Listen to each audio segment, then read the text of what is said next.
Myles Garrett was talking to people about what their life is like with their teams. You guys are trying to win up there, you think? Yeah, I think so. You're trying to make it to what? Super Bowl? Yeah. I want to do that. Get me the hell out of here! I don't feel like our future is aligned with winning, and that's what I'm looking forward to do at this state of my career.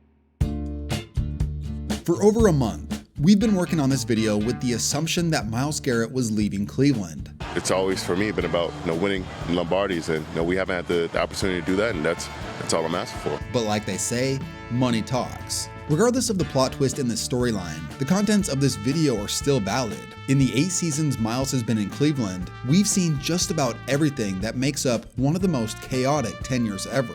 As a Browns fan, you constantly think to yourself, this can't possibly get any worse. Yet, the Browns have this uncanny knack for finding new depths of misery. Baker Mayfield, garbage. Play calling, garbage. Odell, I'm taking you out my lineup, bruh. As the great John Boyce once said, the Browns live in hell. A franchise so incompetent, you sometimes wonder if they simply exist to be the NFL's punching bag. You are a factory of sadness! Over a year ago, I took a deep dive into the Hugh Jackson era and just how miserable it was. This video is sort of a continuation of that storyline, with a bit of an overlap, and a change in focus away from Hugh Jackson and more onto the team as a whole, with some emphasis on Myles Garrett's perspective. We will look into the franchise's shocking rise and fall from 2017 to now. This is how the Cleveland Browns have failed their greatest talent of my lifetime.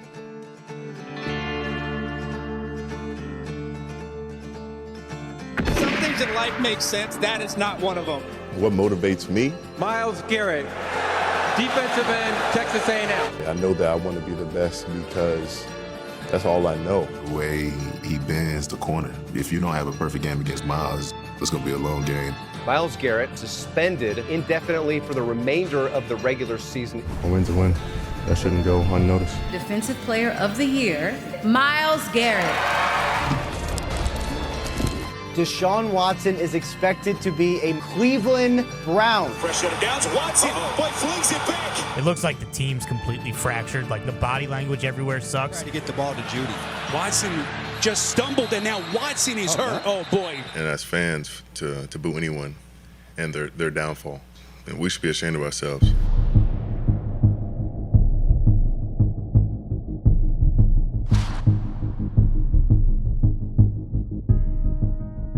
Let's give a bit of background to set the stage.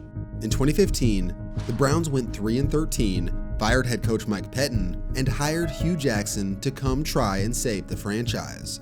In 2016, the Browns finished with the fewest wins in the NFL. A single measly victory kept them from going 0-16. Although, once you look at their roster breakdown, things begin to make sense. The team's front office had instituted an aggressive analytics approach that focused on acquiring future draft picks over current victories, otherwise unofficially known as tanking. Hugh Jackson had suffered through the rough season at the forefront of the negative attention, which I previously argued was largely out of his control due to the roster he was given, and the fact that he had to coach with a staggering 6 different players at quarterback. After 2016, Hugh made a promise that people wouldn't forget. No, I'm not going 1-15. No. Well, I'll be swimming in the lake over there somewhere. So that's not happening. With a roster full of holes, the 2017 NFL Draft provided the first real chance for Cleveland to establish a new era. They held the rights to the #1 overall pick. No one really knows what was said within the confines of the Browns front office, as there is conflicting information out there. But the decision of what to do with the #1 pick really came down to 2 different choices. Either A, you draft your favorite quarterback prospect, or B, draft the best talent available, which in this draft was the type of talent that only comes around once in a generation. But before we take a look at that, this video is sponsored by SeatGeek. Even though it's the off-season for the NFL, now's an exciting time for the sports world. You got the college basketball tourney and NBA playoffs right around the corner. So why not get out to a game? With over 28 million downloads, SeatGeek is the #1 rated ticketing app. There are more than 70,000 events every single day on SeatGeek, including concerts, festivals, sports, and more. If you happen to be a Cleveland sports fan, now's the time to get out and see your basketball team play, considering how well their season has gone. SeatGeek puts tickets all across the web in one place to make sure you're getting a good deal. Each ticket is rated on a scale from 1 to 10, so look for the green dots. Green means good and red means bad. And you know I came through for you guys. Use my code KTO for $20 off tickets at SeatGeek. Make sure you click the link in the description to download the app. Texas A&M had 9 performers at the scouting combine. They came out to work at the pro day, and of course, star of the day was Myles Garrett. Now, I expected him to rest on what he had done at the combine, but he came out and ran a 40 and did a long jump. I asked him why. He said, because I didn't get my best one at the combine. I wanted to show the scouts. He ran 4.6 and then called it a day. And if he's not the first pick of the draft, folks, I really don't know who is. At first glance, Texas A&M's Myles Garrett looked like he was built in a lab. And when people turned on the tape, they quickly realized what all the hype was about. Sean White, you got to know, look, the right defensive end is the best player in college football. Don't try to escape to your left. Garrett's terrifying speed and explosiveness resembled that of a quick, undersized linebacker. The obvious difference was that this dude was 6'4" and 270 pounds. Myles Garrett tested through the roof, but I'm still a little hesitant. Even if he's a Hall of Famer, how much better is he going to make the Browns compared to a quarterback? Number 2, I talked to some defensive backs on Sunday. I'll tell you, opponents love Deshaun Watson. They see the way he plays. They see his competitiveness. They see his leadership. All these guys, including guys from Alabama, there's something about Deshaun Watson. Deshaun Watson had become a hero at Clemson after leading them to a national championship victory over Alabama. They pass on Deshaun Watson, they're passing on Michael Jordan. I mean, I'm just telling you.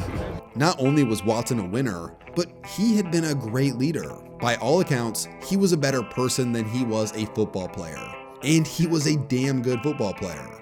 It's hard to pass up on a quarterback talent like this guy. And Cleveland did want him. From Watson himself, Hugh Jackson had texted him on draft night to be ready. Also, it is worth mentioning that the Browns were considering Mitch Trubisky as well. But ultimately, the Browns went with Myles Garrett. The Cleveland Browns select Myles Garrett.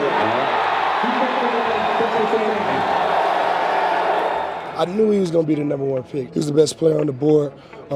Hats off to Myles.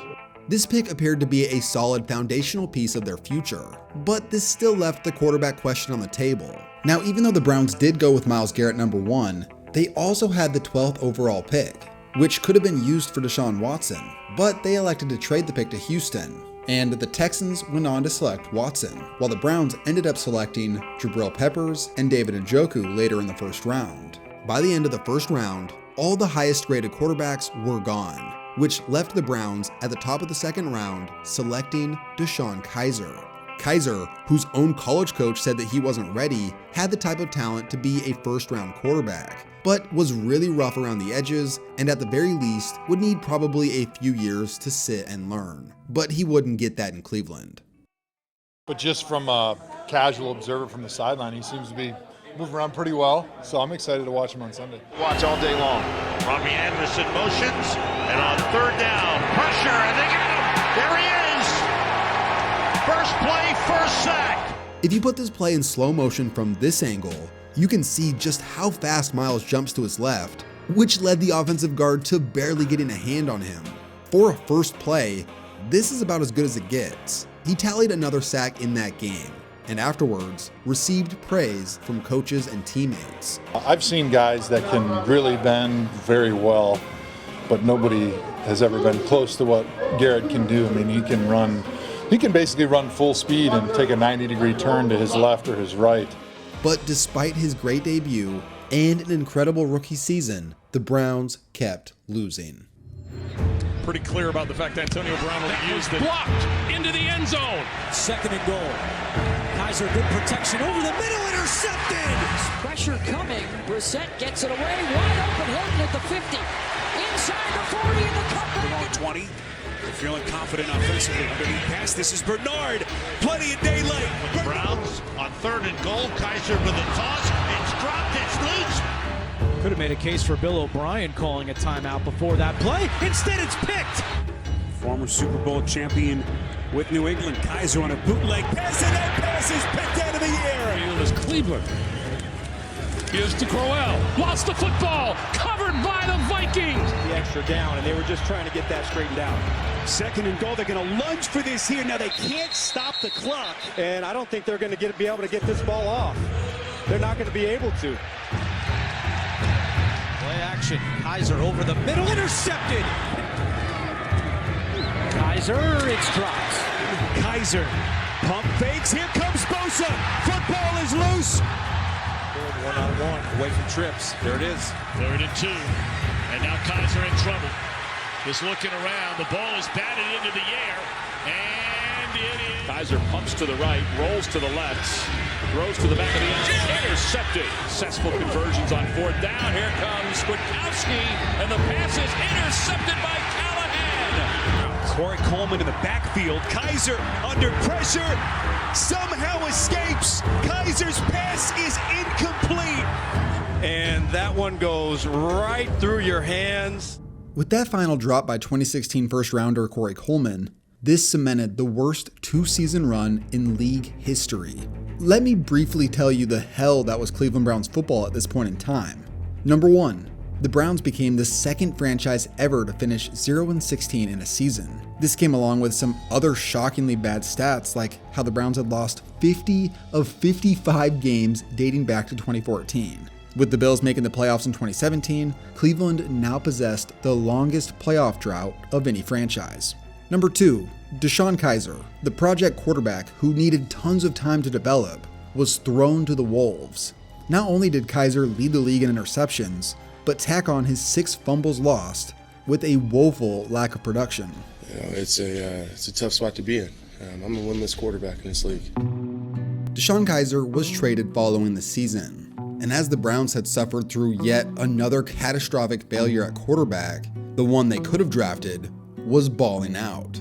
Early in the regular season, Deshaun Watson had taken the league by storm. He produced 5 touchdowns in a blowout win over the Titans, and then again had 5 touchdowns the following week.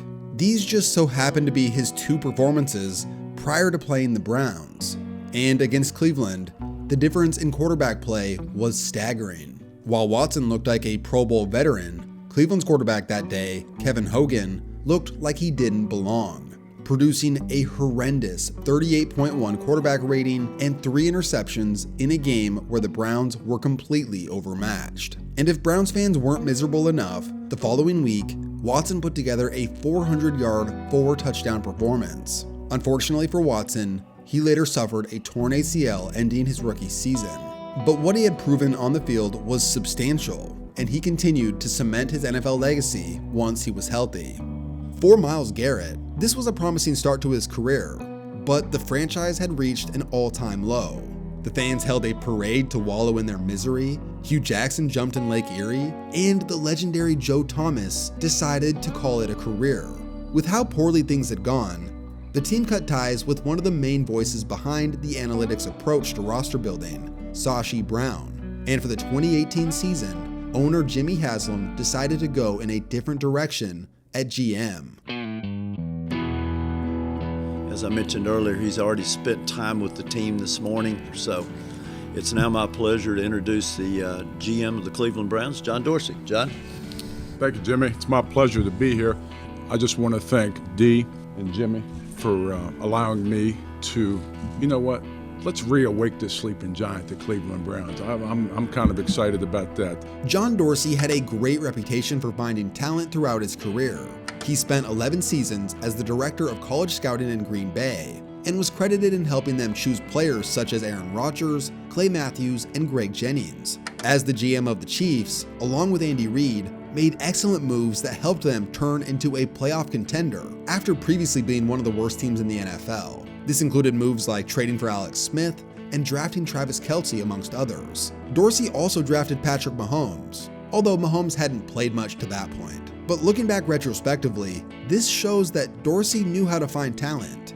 However, he and the Chiefs parted ways. They were talking about a contract extension, and I think it's clear those talks fell apart. You heard that maybe ownership was aggravated about some of the cap trouble resulting from the delays in getting deals done for like Eric Berry and Justin Houston. As great a scout as Dorsey was, he had a management style that rubbed people the wrong way and reportedly didn't handle contract negotiations well. I'll read this quote from Reddit. Quote, "The way he handled cutting Jeremy Maclin was the last straw.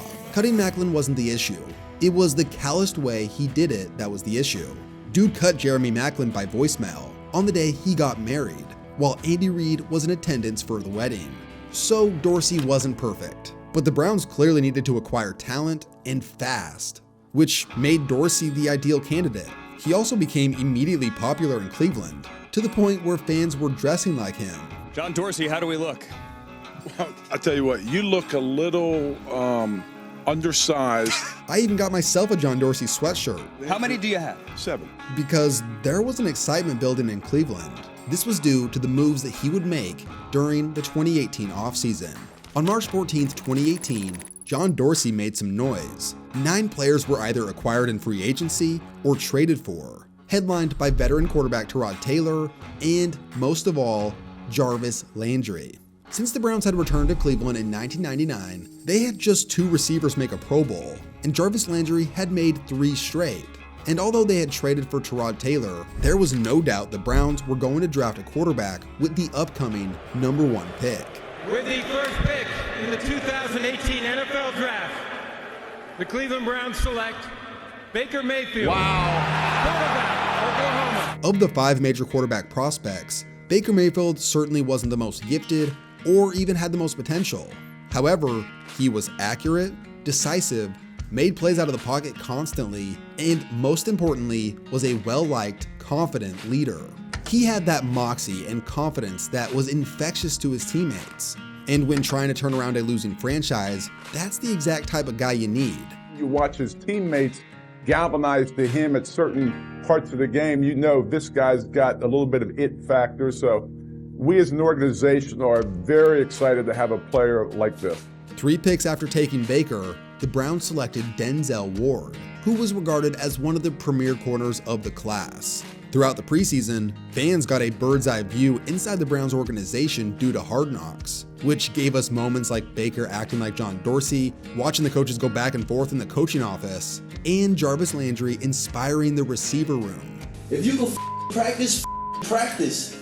Ain't nobody gonna get better by being on the sideline if you ain't hurt. 2018 was beginning to rejuvenate the fans with all the media attention. However, they still had to win games. All right, you guys, they're called victory fridges, okay? Yes. Bud Light installing victory fridges in Cleveland. Ben, you were just in Cleveland. They're gonna be in all Cleveland bars. They kind of look like this. Here's the deal. When the Browns win a game, fans will get a free beer. Here's the catch, though. Everyone's making the same joke. They never win.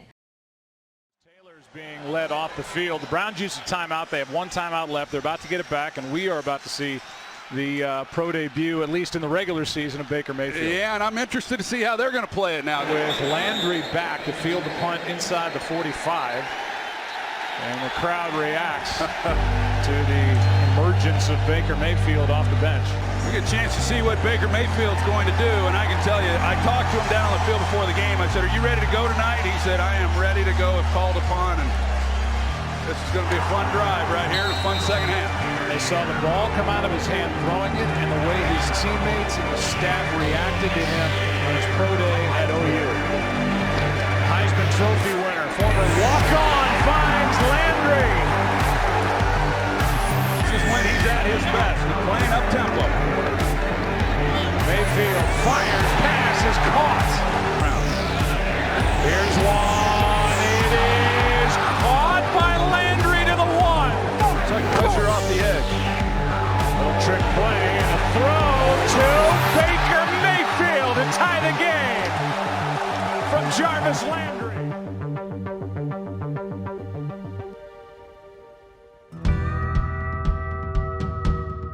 In that dramatic comeback win, a star had been born. Those Bud Light fridges were unlocked, and the city of Cleveland celebrated like they had won the Super Bowl. The excitement for Baker Mayfield and this revived football team was palpable. but the Browns continued to struggle to win games. After starting the season 2-5-1, John Dorsey fired Hugh Jackson, which capped off his head coaching career with a staggering record of 3 wins, 36 losses, and 1 tie. As I previously put it, it's the most miserable coaching tenure in NFL history. Now, this firing felt like a real turning point in the organization. Hugh was painted as the ultimate villain and the reason for all Browns fans suffering. Was it all his fault that the Browns were losing? Well, it sure gave fans fuel for the argument. Does he see something deep? He does, and the ball is going to be caught. Touchdown by Jarvis Landry. The team began to rattle off victory after victory, and Hugh Jackson, in the wake of his firing, joined their rival Cincinnati, who the Browns played twice. Both times, the Browns came out on top. From the Hugh Jackson Bengals moments to Baker Mayfield waking up feeling dangerous. And when I woke up this morning, I was feeling pretty dangerous.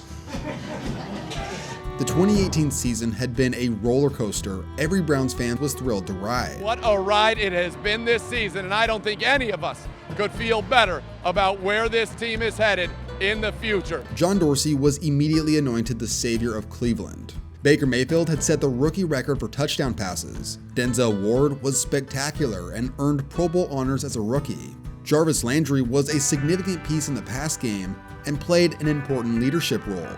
Myles Garrett had officially established himself as one of the best edge rushers in the game. He finished half a sack shy of the franchise record. And overall, the Browns finished with their most successful season in over a decade. Also, there was another player who made a big impact. University there on that first kick. First carry of the game for Nick Chubb. Chubb is inside the 30, the 20, and he takes it all the way. As Mayfield gets it into the hands of Chubb. His third carry today. His first ball is a big one, and so is this one. Chubb takes it all the way. His second touchdown. On second down, it's Chubb. Nick Chubb across the 40. One man to beat. Still going. Chubb will take this all the way. 92 yards. Nick Chubb went from being unrecognized at the airport to finishing 7th in the NFL in yards per carry with over 5 yards a rush. Now, Baker might have gotten all the hype, and Myles Garrett was the most talented, but Nick Chubb? Man, this dude became the heart and soul of Cleveland football. This video is going to continue to get real chaotic and noisy, but it's an important point to remember that Nick Chubb remained a constant throughout this time. Quiet, calm, never celebrating outside of doing the airplane that one time, and simply just did his job. Oh, and by his job, I mean to say that he became the only running back in NFL history to average over 5 yards a carry in each of his first 4 seasons. You're not going to hear too many fans hating on Nick Chubb. No player is more loved in Cleveland than this dude. Just had to say this now, because like I said, things are about to get crazy again, because John Dorsey's wild moves had only just begun.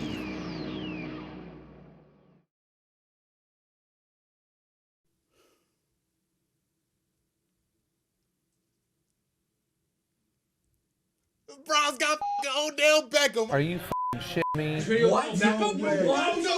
Odell Beckham Jr. is a Cleveland Brown. Odell Beckham Jr. in a Cleveland Browns jersey. And the Browns have accumulated so much talent that people are now going to talk about them as a threat to win the AFC North and compete to even get to the AFC Championship game. Usually 99% of these things that you plan for don't pan out, but this happened to be one of those 1% that actually, came to reality. This is crazy. I'm like in complete shock right now. This trade simply broke the NFL world. With social media becoming such a big part of the way we consumed the world, nobody was bigger in football than Odell Beckham Jr. Even to this day, he's the most popular NFL player on Instagram, and it's not even close. John Dorsey stands were out in full force. All he has done is make bold decisions with his spine and his brain and saying, I'm here to win. The moves that John Dorsey has been able to make in just a couple years as a general manager, just flipping that entire organization, is just jaw-dropping. This man had taken the ashes of that 0-16 dumpster fire and made them into one of the most exciting and thrilling hype teams in recent memory. Are the Browns Super Bowl contenders? When we start talking about what wins Super Bowls, we talk about talent. The Browns. Why not? Once you get to that point, anything can happen. I think the Browns should be right in it. The Browns are a Super Bowl contender. Oh, please. Pretty obviously. To get a gauge of what the times were like, this was one of the most liked comments on the First Take video from 2019. Quote, Cleveland Browns are the new America's team. It's not often that one of the best players in the NFL becomes available, but there were multiple reasons Odell was on the market. Here's how the New York Post described his situation with the Giants. Quote, there is an Odell-ness to Odell Beckham Jr., and after 5 years, it eventually ran its course for the Giants. Some inside the building feel a sense of relief that the superstar receiver will no longer bring unwanted attention to a franchise that did not necessarily grow sick of him, but grew increasingly exhausted, trying to keep up with the issues and notoriety that clung to him the way the football stuck to his huge right hand. Beckham was a solo artist, gifted, but self-absorbed. There are no fence sitters with Beckham, and his exit is a curse or a blessing, depending on your Odell meter. Well, it was clear where John Dorsey stood on this dilemma. You can't have enough passionate, competitive guys on your football team. And here's a guy that shows up, loves the game of football. His teammates love him. That speaks volumes when your teammates begin to rave about you, because that shows the mark of who this person really is. Right. The Browns have become one of the main focal points in the entire league. And with so much pressure, so many loud and expressive personalities to deal with in the locker room, who did John Dorsey hire as head coach to handle all this? It's my pleasure to introduce the 17th head coach of the Cleveland Browns, Freddie Kitchens. Thank you, John, for all those kind remarks.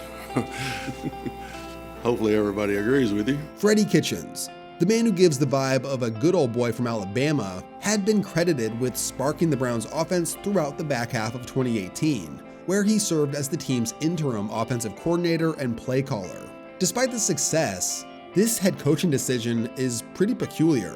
Kitchens had not only never been a head coach at any level, but outside of that half a season stretch in 2018, he had never even been a coordinator. He had been an NFL position coach since 2006. In 2018, he began the season as the Browns running backs coach. Then, 1 year later, he was a head coach, an unprecedented leap by NFL standards. On one side, this was a dubious move. The least qualified candidate on the market. I mean, this is classic Cleveland. You give them a little 3-game winning streak, they're like, oh my God, oh my God, oh my God, oh my God, we gotta hire this guy. I don't think he's ever been a high school head coach. On the other, everything Dorsey touched in Cleveland turned to gold. Maybe making the new franchise quarterback happy should be priority number one. What has Freddie Kitchens' game plan done for you guys as an offense? Just making us comfortable. You know, I think the way that we communicate about it, or the way that we talk about, if we don't like something, we're not going to run it. So, how did things turn out? As Odell says to Sports Illustrated, this wasn't no business move. This was personal. They thought they'd send me here to die. I mean, that's heavy. That's heavy that he would say something like that. He knows the Giants received better offers for him in this story. Really? But still chose to send him to Cleveland, and he believes it was out of spite. It's almost like a backhand towards Cleveland, isn't it, in a way, from him? Like, does he sound like he's thrilled to be in Cleveland? He actually doesn't. It was a game we've been anticipating for a long, long time. Unfortunately, it became a game we want to forget immediately. On the far side. And again, they come after Mayfield. He's off. The ball's out. The Browns losing their season opener 43-13. Opening day was a bad omen. It was flat out embarrassing to witness. I'm going to tell you again, man, they were who we thought they were. Y'all can crown them if you want to crown them. You still got to play football. The offensive line couldn't protect Baker, and overall, the whole team looked sloppy. Penalties. I mean, all day. The next 3 weeks saw the Browns scratch and claw to a 2-2 record, which included Baker connecting with OBJ on a long touchdown versus the Jets on Thursday Night Football. Sitting at 2-2, sadly, this was about as good as the 2019 season got for the Browns. Cleveland Browns have lost 4 straight games. They lost a game to the Denver Broncos, who are starting a quarterback who had to stretch his hands to impress NFL scouts when he was at Arkansas.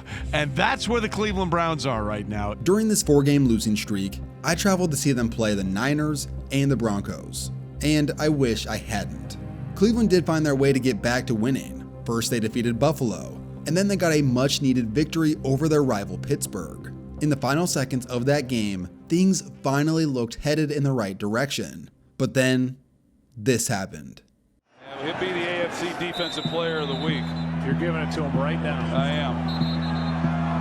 There's a flag as... Whoa! Hello! Whoa!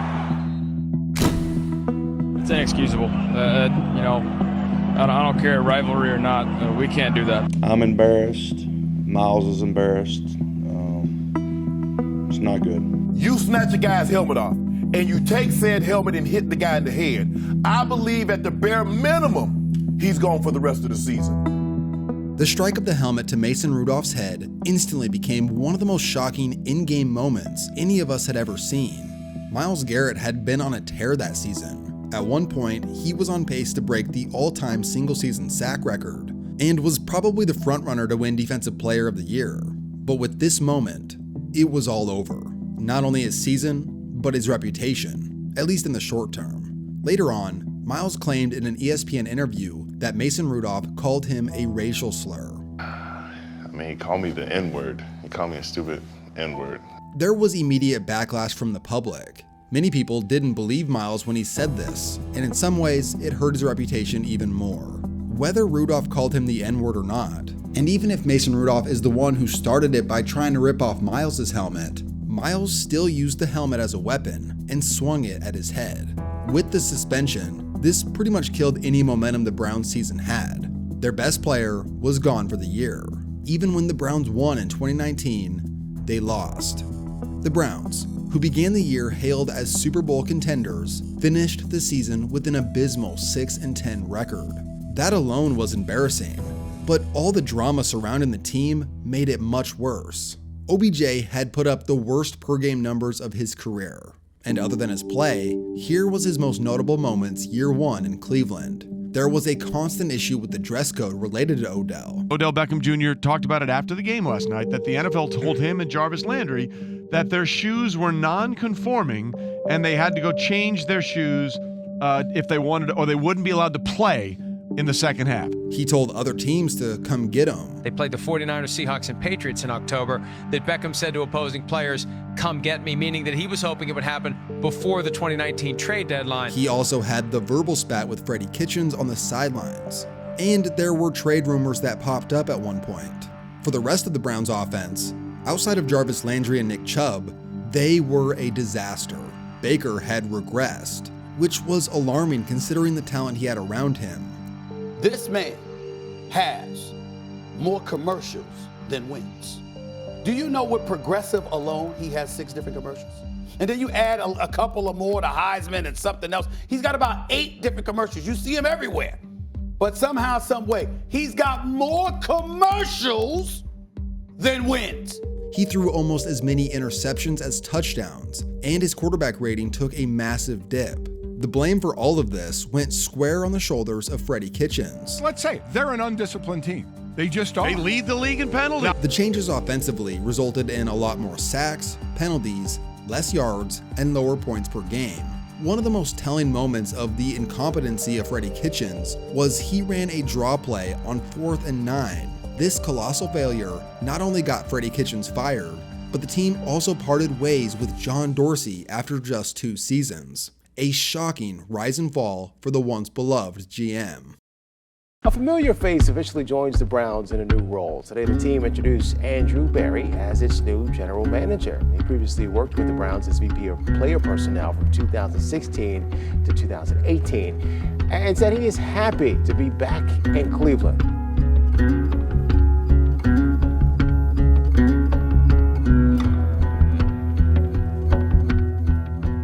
Back in 2009, the college coach who was at Harvard, Tim Murphy, told the Harvard Crimson, quote, "For my 2 cents, he, as in Andrew Berry, will be running an NFL team in 15 years. At 37 years old, he'll be running an NFL franchise. I have no question." Well, Murphy was way off. It only took Berry 10 years. After working in front offices for a few seasons, including for the Browns at one point, Jimmy Haslam hired the 32-year-old Andrew Berry to run the show. And before he hired Berry, Haslam had already hired the Browns' next head coach, Kevin Stefanski. Stefanski spent many years in Minnesota, most recently as their offensive coordinator in 2019. He had a great track record with multiple quarterbacks, and the Browns felt like he could get Baker and the offense back on track. Unlike John Dorsey, Andrew Berry's player transactions were more low-key, which included solidifying the offensive line with signing Jack Conklin to play right tackle and drafting Jed Wills 10th overall to play left tackle. The offense became a West Coast-based scheme with a heavier emphasis on playing under center and utilizing play action for Baker, as opposed to the abysmal drop back and get sacked offense in 2019. But prior to the season, COVID happened, which had a major effect across the league.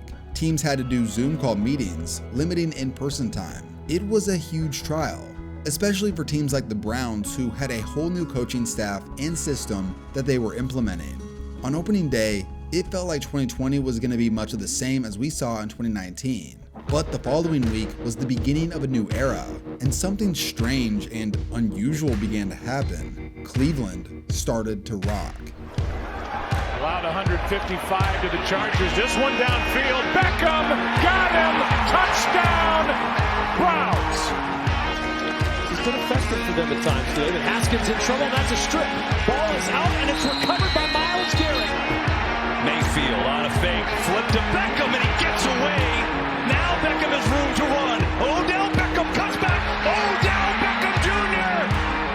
all the way. Touchdown. Play clock down to 1. He's back to pass. And Myles Garrett's going to get him, and he knocks the ball away. It's another strip sack. Olivier Vernon trying to pick it up, and the Browns scoop in, and it's Ronnie Harrison. And here's John going the other way, going into the end zone. Touchdown Browns. First TD of the game. He's the release, but an on-target throw is intercepted by Sione Takitaki. Pick 6 to the house for the Browns. Fake it. Mayfield sets the feet. He throws the deep ball. We've got separation. Downfield by himself. People Jones, goodbye. Cleveland's season sent shockwaves throughout the NFL world. For the chance to make the playoffs, it all came down to a win and you're in scenario versus the Steelers in the final game of the regular season. Mayfield looking for him. He's got it. And it's over. Do you feel like this Browns team has a different vibe, a more successful vibe than what you've seen in the past from them? Nah, I think they're still the same Browns team I play every year. I think they're nameless, great faces. Yes, they have a couple good players on their team, but at the end of the day, like I don't know, like it's the Browns, it's the Browns, and that's just like one of those things that AFC North football, and they're a good team, but I'm just happy we're playing them again, this Sunday. And they start with a horrible snap. Browns bounce it into the end zone where they wind up with a touchdown. Winner of that award is pass is intercepted at the 50-yard line. Mayfield with throw caught over the middle by Landry. Inside the 10, and Jarvis Landry. Kareem Hunt breaks a tackle. Kareem Hunt pulls his way. Second and 20, fires over the middle again. High, that's going to be picked off at the 44-yard line.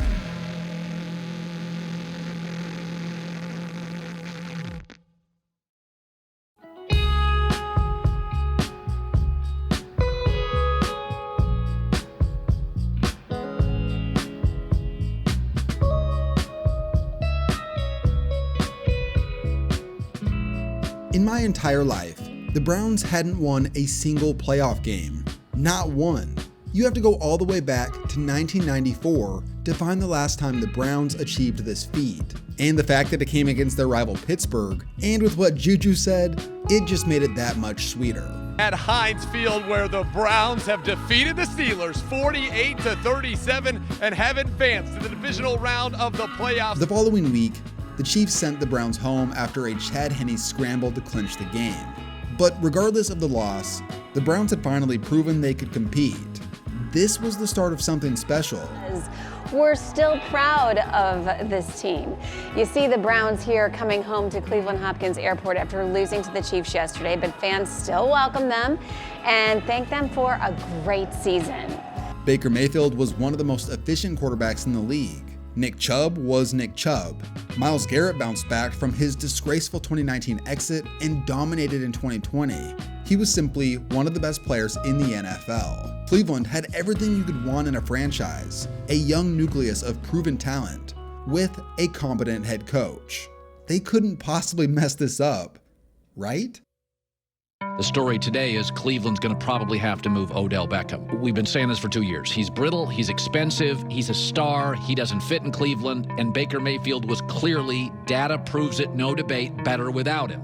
During the 2020 season, when Odell was playing, although he had a few splash plays early, Odell's season had mostly been disappointing. He had been on pace to finish under 1,000 yards. Then, in Game 7, he tore his ACL. Not only did the Browns keep winning without him, but their pass game actually improved. This led to a particular narrative that gained steam. Did OBJ make the Browns worse? This was a regular discussion amongst fans and the media, and was one of the bigger talking points prior to the 2021 season.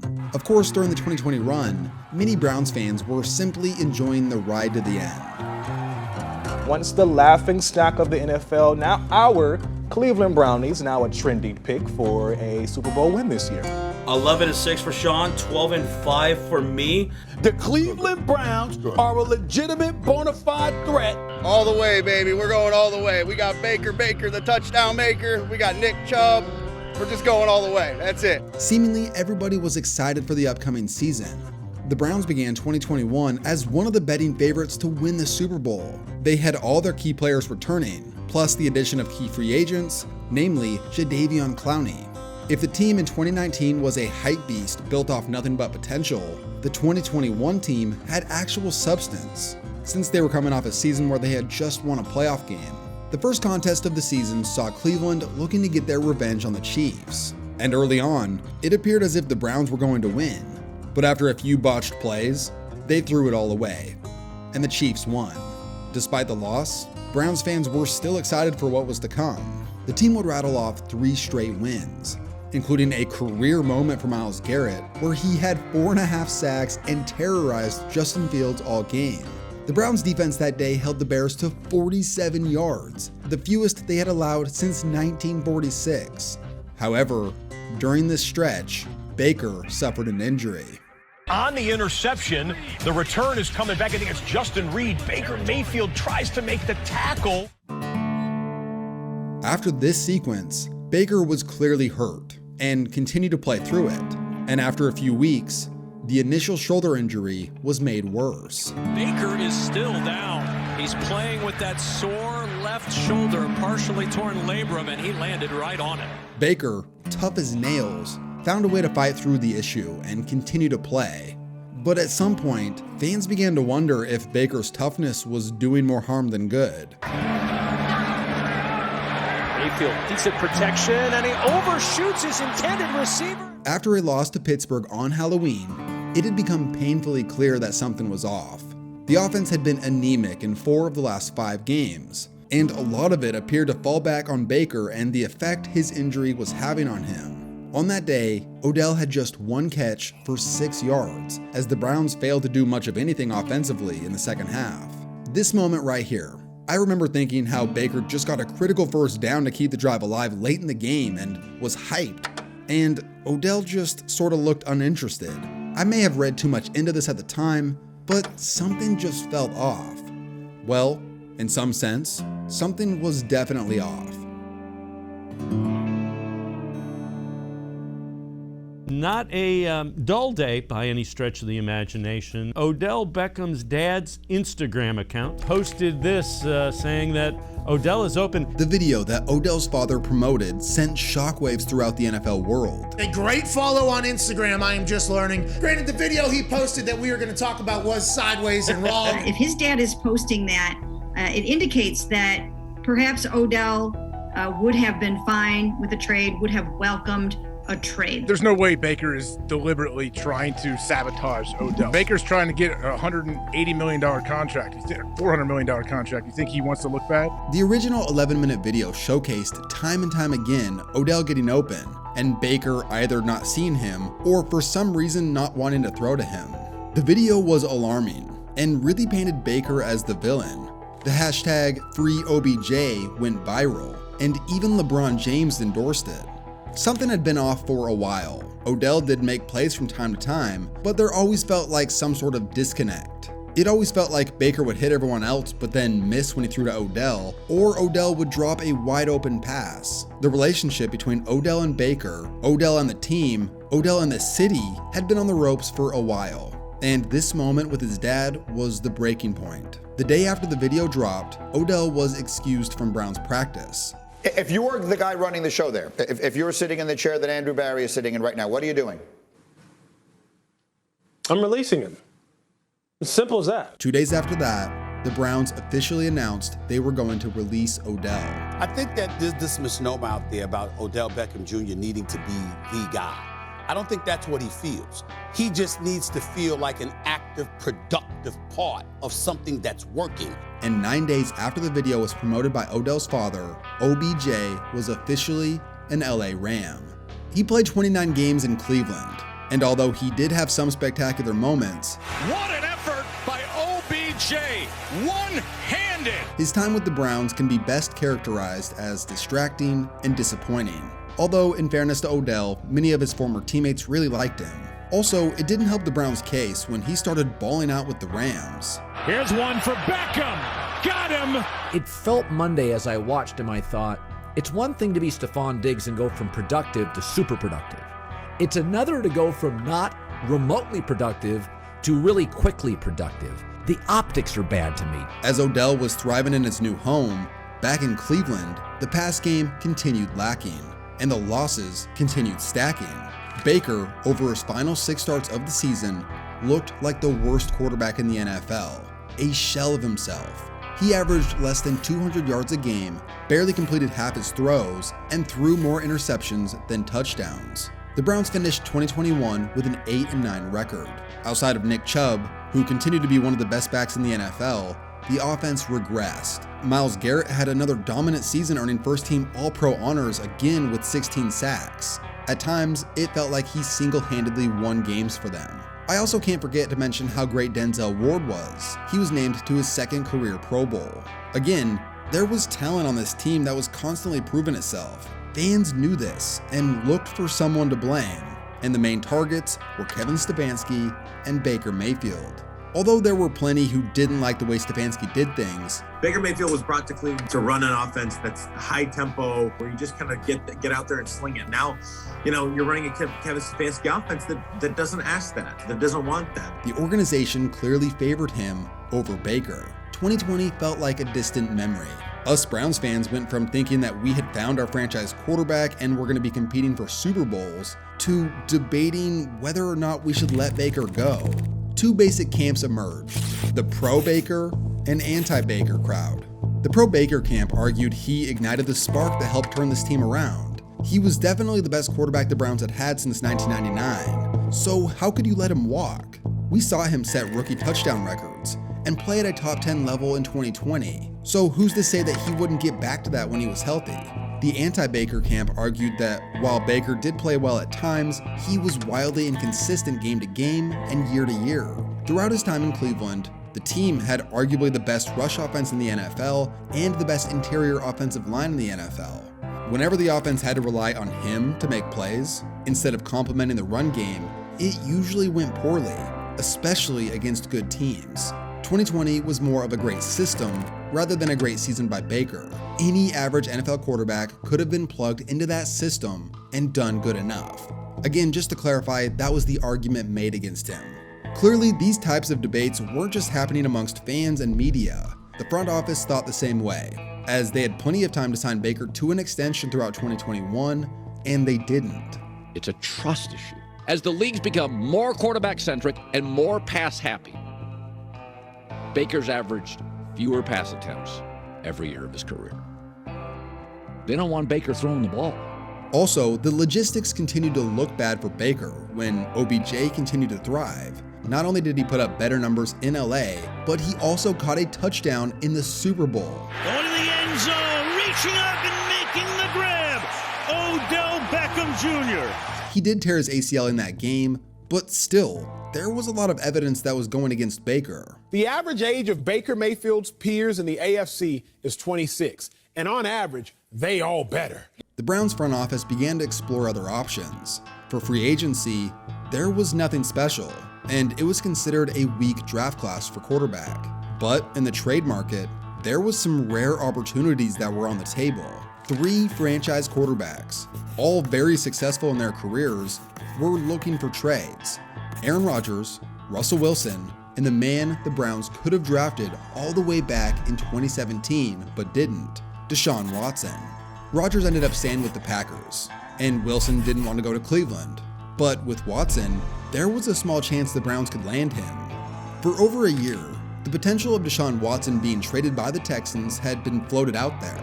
He hadn't been linked to the Browns throughout 2021, but after the way Baker played, and considering Watson had made 3 straight Pro Bowls in his career, why wouldn't the Browns go try and get him?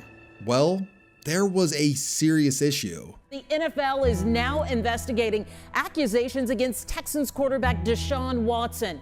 3 massage therapists have now filed civil lawsuits alleging assault. All filed by women who accuse Watson of lewd, inappropriate conduct during personal massages. For over a year, Deshaun Watson was at the forefront of one of the worst sports-related scandals of my lifetime.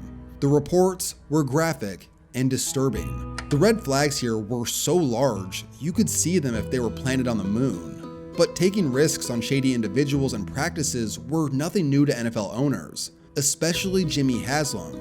So the Browns threw their hat in the ring, and in the process, destroyed their relationship with Baker Mayfield. QB Baker Mayfield has requested a trade per sources. Cleveland has been hoping to move forward after its Deshaun Watson pursuit and offered to fly to Texas to meet with Baker Mayfield. But from the QB's perspective, the bridge is burned and it's time to move on now. He didn't go to them and recommend a trade. They say, we want Deshaun Watson and we'll get you up and we'll put you in the trade. This was quite a blow to the Browns at the time, considering Watson had ruled out Cleveland and narrowed his choices to the Falcons and Saints. But in a stunning act, one day after Baker's trade request, Jimmy Haslam made an offer Watson couldn't refuse. We've been waiting for days to find out where Deshaun Watson is headed. I bring in Ian Rappaport, NFL Network insider. Ian, where is Deshaun going next? We put more time, more thought, more effort on this decision than any other decision we've made with the Cleveland Browns. It's not something we took lightly, it's something we took very seriously, and we feel comfortable with the process we've been through. A 5-year, $230 million contract, fully guaranteed. That was $80 million more than the previous record. And not just that, but they sent Houston a massive amount of draft capital. Tell me, what did we give up? A number 1 pick this year. And? First round pick next year. And the year after that. Sonny, that's our future. After Watson accepted this was such a massive gamble, it was like betting your life savings on red. The reaction from Browns fans were mixed. The way we work here in Cleveland, man, he comes here and wins, it's all going to be great. If he doesn't, everybody's going to look at it as a big mistake. Although it did appear that the team had a better quarterback, the divisiveness amongst the fans remained. One of the most shocking comments in all of this drama was that the Browns wanted to move on from Baker because they wanted, quote, an adult at quarterback. Jimmy Haslam later denied this allegation, but that's what was reported at the time. Wherever is true from what got reported, I think it rubbed Jimmy Haslam the wrong way, and it prompted Jimmy to feel like he can go over the top with the money because he was just kind of tired of the whole situation. A few months later, in July, the Browns traded Baker Mayfield to the Panthers for a 5th-round pick. The guy who was once anointed the savior of Cleveland had been given up for peanuts. Another prominent figure that departed Cleveland was Jarvis Landry. Jarvis had been a popular player and served a critical role in the rebuild. For better or worse, the Browns had moved away from their vocal offensive leaders that had rebuilt them, in exchange for hopefully a more talented crew. However, here's another thing about Watson. Not only was this a major gamble, but the team basically punted the 2022 season due to his looming suspension. I've always stood on my innocence and always said that I've never assaulted anyone or disrespected anyone, and I'm continuing to stand on that. They suspected there would be a suspension around 6 games, but it ended up being 11. I understand that you are innocent until proven guilty. But when he goes to arbitration and the findings from Sue L. Robinson, those are binding. And to me, at a minimum, Deshaun Watson should have been suspended for a season, and that's still not a win for the NFL. What doesn't this game have, right, Isabel? We've been counting down to this matchup for quite some time now between the Browns and their former quarterback, Baker Mayfield, and the Carolina Panthers. Obviously, there's a lot of attachment there. I'm not going to, like I told you guys at Wofford, I'm not going to sit here and be a robot and say that it doesn't mean anything. It will. If I wasn't wanting to win, then there would be a really big issue. York to try to win the game. The kick. Oh, look at this. There's the distance, and Cade York wins it for Cleveland.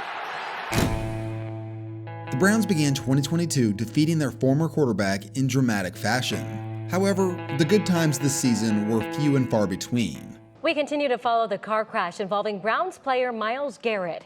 And tonight we have brand new body camera video showing the immediate aftermath of when first responders arrived on scene in Wellington. Just 3 weeks into the 2022 season, Myles Garrett avoided tragedy when his car went off the side of the road and flipped. Luckily, he and the female passenger walked away with non-life-threatening injuries. Garrett was not under the influence of any drugs or alcohol.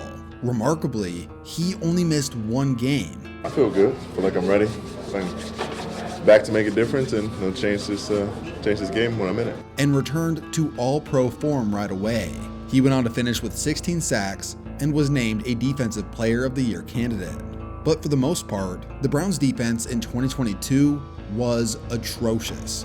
Oddly enough, the Browns' offense was better with placeholder starter Jacoby Brissett in 2022 than it was with Baker Mayfield in 2021. But this offense couldn't overcome their defensive woes. When Deshaun Watson was slotted to make his first start, the team was a long shot to make the playoffs with a 4-7 record. I'm excited to be back around my teammates. Watson faking to Chubb to the end zone. It's picked off. Offensively, it was a rough first game for Deshaun Watson, who truly looked like a guy who hasn't played in an NFL regular season game in 700 days. Over the 6 games Deshaun Watson started, he was not good. Actually pretty terrible. This was easy to dismiss at the time because he didn't play in 2021 and was out most of 2022, so rust was to be expected. Overall, 2022 was a wasted year. There were some positives to point out, like Nick Chubb being excellent, David Njoku starting to become a baller at tight end, and the newly acquired Amari Cooper proving that he was still a Pro Bowl level receiver. Defensively, they had to start fresh, and they fired defensive coordinator Joe Woods. Despite this wasted season, Browns fans looked forward to 2023. They were hoping this was going to be the season that was going to make all this drama the team had been involved with worth it. Coach Schwartz's resume speaks for itself. He's somebody that I have a ton of respect for. Excited to announce Coach Schwartz, and the floor is Coach Schwartz's now. First question. Check. I guess that's it. Good night. Through the opening 9 games of 2023, the Browns' season was anything but normal. Week 1, the defense was historically dominant, limiting Joe Burrow to 82 passing yards. The team found a way to win, despite a poor performance by Deshaun Watson. Week 2, the defense once again gave an A+ effort, but Watson had 3 turnovers, 2 of which were returned for touchdowns. However, the most devastating part of this game was Nick Chubb's injury. It was so bad that some thought his career would be over. Chubb getting injured is not to be seen. Yeah, we're not going to show it. Week 3, the team finally gave a great effort on both sides of the ball, but apparently Watson suffered a shoulder injury that caused him to miss the 4th game. But at the time, no one really knew what was going on. He was listed to start week 4 until right before the game. In his absence, they got destroyed. Week 5, as huge underdogs against the 5-0 Niners, the Browns miraculously won with their elevated practice squad quarterback PJ Walker. Week 6, Watson returned for 5 passes. After leaving the game, Myles Garrett single-handedly dominated the Colts in a Hall of Fame level performance. Afterwards, Watson said he didn't play the rest of the game due to his shoulder. Quote, "At the end of the day, it wasn't right." This raised alarms because if his throwing shoulder was an issue, why was he even out there to begin with?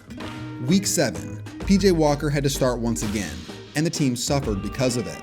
Week 8, Watson returned, but this game was all about the Browns defense, who was beginning to solidify itself as one of the best defenses in recent memory. They held Clayton Tune to 17 passing yards in a 27-0 victory.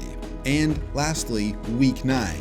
Watson put together an amazing second half in a thrilling come-from-behind victory against the Ravens. This was his best performance in a Cleveland uniform. However, any excitement felt from this moment soon vanished. Here's the news. The Browns quarterback Deshaun Watson will undergo season-ending surgery on a broken bone in his throwing shoulder. In a bizarre 9-game stretch, Watson had gone in and out of the lineup multiple times, and despite starting 3 separate quarterbacks, the team was amazingly 6-3, mostly due to their historically dominant defense. But a lot of these wins felt lucky and unsustainable. Now, with no clear answer at quarterback, surely the Browns were going to fall off. And after Watson's injury, they had to go get yet another quarterback. Before we get to the game, a little bit of news before we started recording. It is official. The Browns are going to sign Joe Flacco to their practice squad. What do you think you got left? I definitely believe I can still play. The Browns signed Joe Flacco off the couch. Literally.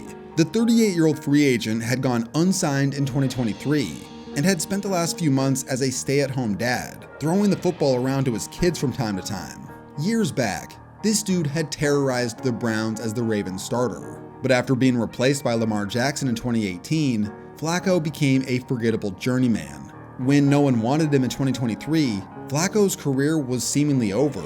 It was going to take a total quarterback fiasco for a team to give this old man a call. And that's just what happened in Cleveland. Then, after DTR suffered a concussion in their next game, Flacco was immediately promoted to the starter.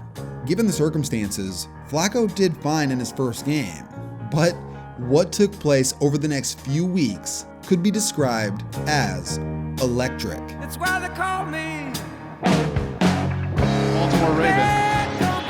Here's Flacco looking downfield.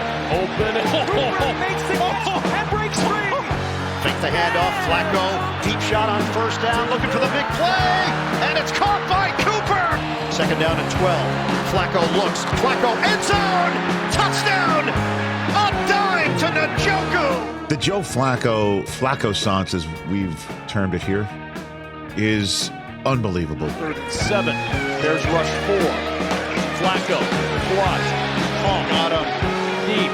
Looking for Cooper on the sidelines. Amari Cooper. Joe Flacco, let's face it, he's been everything for us since he got here. Flacco, he taking us to the promised land. That's it. Oh, I'm so happy the Browns are going to the playoffs. Joe Flacco! Hey, I wish we would have paid that Deshaun Watson money to Joe Flacco. I feel like he deserves it, honestly. As the wide out to look for, and Flacco almost gets sacked. There he goes, throws on the run. Caught. Ford looking for the end zone. Gets there. You are yawning, okay? Past bedtime. I understand you're old. Way past bedtime, yeah. And the AP Comeback Player of the Year, presented by PG, is Joe Flacco. When you take into account the state of the Browns offense prior to his arrival, and the fact that no one signed this dude, not even to a practice squad, what Joe Flacco had pulled off was one of the greatest stories in recent sports history. He was so good during his 5-game stretch with the Browns that they easily clinched a playoff spot, and the team was able to rest key starters including Flacco for the final week of the season. For Browns fans, after all the drama we had endured over the last few years, this was a much needed moment to rally around, a brief feeling of football ecstasy. Joe Flacco, that was as much excitement as I've ever seen out of you coming over and saying wow. Listen, I wish I was better with my words, but it's unbelievable. Now, obviously, you can't give all the credit to Flacco. The defense heavily carried this team throughout the first 9 games, which resulted in Myles Garrett winning Defensive Player of the Year. Also, considering the team started 5 different quarterbacks and still won 11 games, It's no wonder Kevin Stefanski won Head Coach of the Year. Which team was going to play harder, longer? Yes, sir! Right here! That question's answered. That question's answered. And for what the defense did, Jim Schwartz won Coordinator of the Year. It was truly a magical season. Oh, and here's another wild aspect of this story. Baker Mayfield, now the Tampa Bay Bucks quarterback, was also a finalist for NFL Comeback Player of the Year. Imagine telling a Browns fan after winning that playoff game a few years back that Baker Mayfield was going to be up for Comeback Player of the Year, but he would lose to Joe Flacco, who's now your quarterback. It's just mind-blowing. Well, I'd love to end things here, because this was about as good as things got. The truth is, as much fun as this Flacco experience was, there was a downside. His gunslinger mentality had led to a boatload of interceptions. He was able to do more good than bad during the regular season, but it all caught up to him in the postseason when he threw 2 devastating pick sixes in a blowout loss to Houston. That playoff game was sobering, because just like that, it was all over. Not just the season, but also the Joe Flacco experience in Cleveland. Last season, Joe Flacco came off the bench and led the Cleveland Browns to the playoffs, and now he's stepping into the backup role with the Colts. The 39-year-old is ready to go. Flacco had a different kind of approach. He had a lot of experience, he had that big arm, and he got the Browns down the field in a hurry and usually into the end zone. So the situation does seem to be kind of a public opinion situation. Deshaun Watson's going to be coming back in year 3 of a historic, huge contract that is of great debate if it's worth the price that the Browns have paid. And he's coming back, and the Browns really need this to work. For the Deshaun Watson era in Cleveland, it was now or never. 2 years had gone by, and not only had he missed 2/3 of the team's games, but he hadn't even been the best quarterback on the roster. Baker Mayfield was now a Pro Bowler in Tampa. Joe Flacco had won Comeback Player of the Year, and they got rid of him. Considering Watson's reputation off the field, in addition to not living up to expectations for what he was paid, let's just say the patience of the fans was gone. Watson is coming off a historically bad outing in the season opener against the Cowboys, posting a Week 1 league worst QB rating of 9.3. And there goes Watson. I'm not surprised. It's 3 hours of complete misery on Sunday. Broke the news last night at 6. Deshaun Watson facing another sexual assault lawsuit. Fans are so excited, and then everything just changes and eventually ends in disappointment. 3rd down and 10. Watson surrounded by giants. Down he goes. Their 6th sack today. More pressure coming. Wilkins right up the middle. Climbing the pocket. Now he breaks left. He gets hit. And the ball's out. Deshaun Watson is awful. It's so awful that if somebody wanted to arrest him for being awful, I would accept it. Browns just look like a shit show every week, and it's not getting any better. Both just the body language on the field, and then obviously the result at the end of the game. It just feels like when you watch him, everything's a battle. Like nothing really comes easy. Yet to try to get the ball to Judy. Watson just stumbled, and now Watson is hurt. Oh boy! Immediately clutches at his right ankle. Deshaun Watson's season is over. I think the biggest story coming out of Cleveland was the cheers when Deshaun Watson was being carted off of the field. He ain't even take a step yet. That's some bullshit. No, yeah. I don't like that. That's some bullshit. As fans, to boo anyone and their downfall, and we should be ashamed of ourselves. Man, it sucks to be a Browns fan. Terrible. Yeah. I mean, their entire team decided to take a heel turn yesterday in press conferences. But I am very upset with the reaction to a man that has had the world against him for the past 4 years, and he put his body and life on the line for this city. Whoa, let's reel that in a bit, Jameis. He puts his life on the line for the city? He's not storming the beach at Normandy. He's throwing slant passes against the Bengals. That one should have had a little awareness with the way it was all kind of going down. Highest guaranteed contract in history. Everything else, and team stinks. And then it happens. It's like, obviously never want anybody to cheer on injuries. That is terrible. It's obviously another human.